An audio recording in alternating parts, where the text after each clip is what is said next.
G'day everybody and welcome back to Fattening the Curve. This week on episode number 4, we're going to be tackling something that you're most likely going to be sick to death of. No, I'm not talking about people live streaming DJ sets from their house.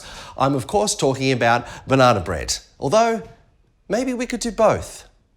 Now, baking is actually a lot like making music. If you think about it, each individual element can be enjoyed by themselves. However, when you mix them all together, you get a much more pleasant result. So let's see what we're going to be using today in our mix. First up, we've got some bananas. Now, I've already pre-mashed them. I've used about 4 or 5. You can use 3 big ones or 4 or 5 medium-sized ones. Next up, we've got our plain flour. Doesn't sound very plain to me. All-purpose flour generally.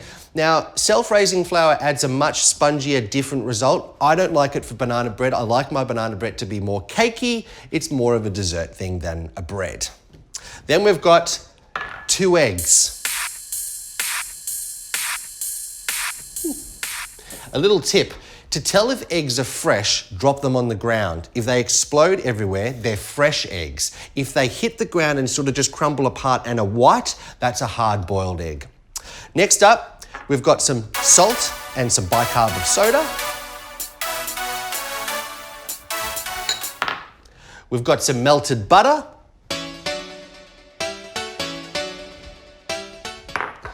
We've got some brown sugar and some white sugar. Now, this is my secret ingredient.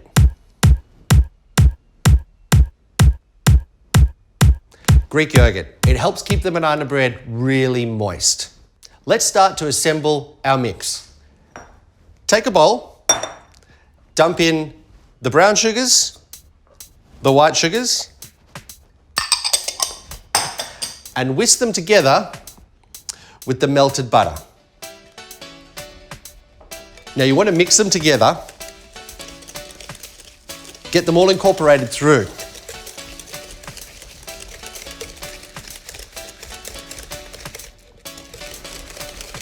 It's not too bad so far. Next up, we're going to incorporate the eggs one at a time.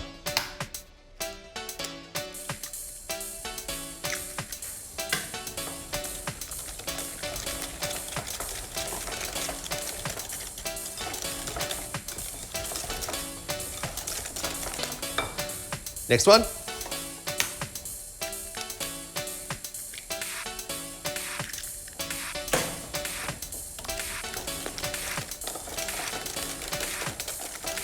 Next up, I didn't mention this before, it's our vanilla bean paste. You want probably about a teaspoon and a bit.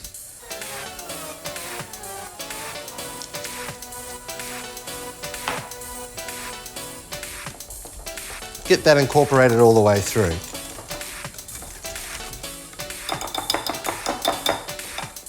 Not bad so far. Next, time for the flour. Sprinkle that over the top.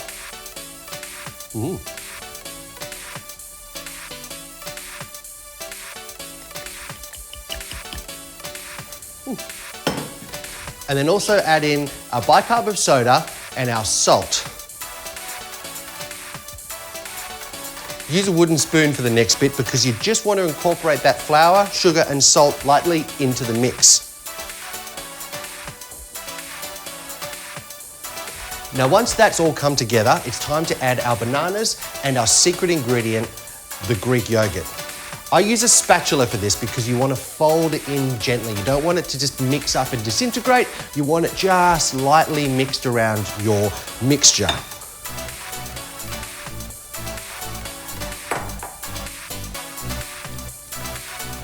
Just gently folding that through.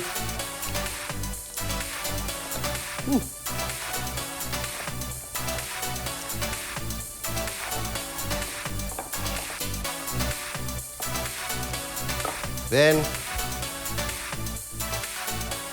Greek yogurt, wow. I use about a cup. I think that's about a cup, 200 grams. It's easy if you just use one container.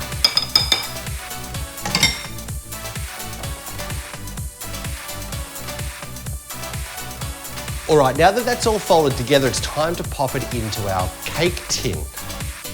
I've pre-greased one with a bit of baking spray. That's just so it doesn't stick when you take it out of the oven at the end. You just let that fall into the center of the pan and it'll naturally spread out to the sides. Don't push it down too much, don't flatten it out, just give it a little chop on the top just to spread it. Time now to add our mix into the oven.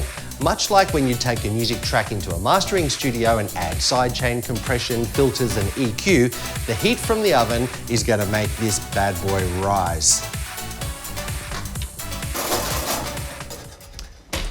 Now I've preheated that at roughly 176.57 degrees and it's going to stay in there for about 50 minutes. It's smelling and sounding great in here. Time now to get our bread out of the oven.